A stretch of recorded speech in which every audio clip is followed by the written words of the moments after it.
manger pour le mal, ça va la vie. Et c'est mêlé. Ça de moi. Et c'est mêlé. Et dis-moi j'y vais. Ah, et c'est mêlé. Mais dessous de ça. Ah, et c'est mêlé. Ah, ça m'a j'ai fait. Oui, mais joué. Maya j'ai fait,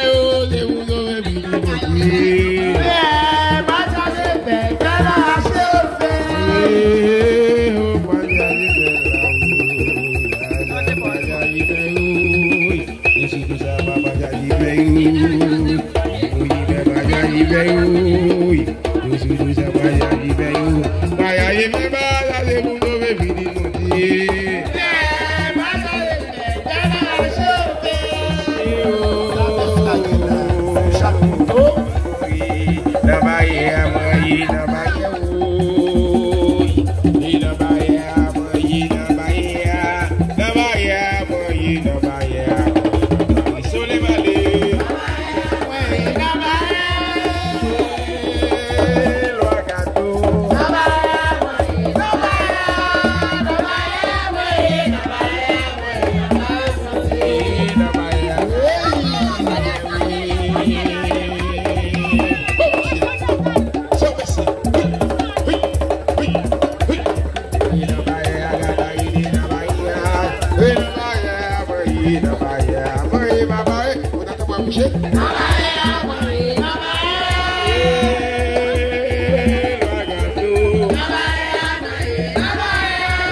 Marie, ça veut les gâcher, vous les mettez, gâcher le gars, quand vous m'avez pas ça, y'a bien parlé.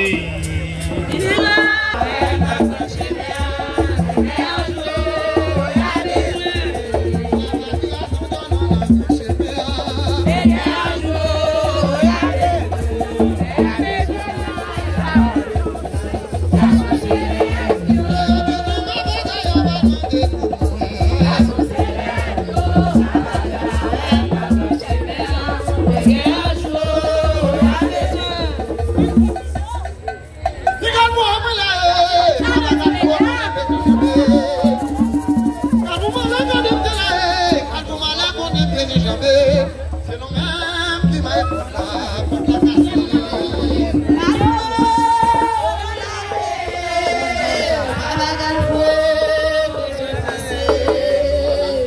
Qui va être là pour la casser.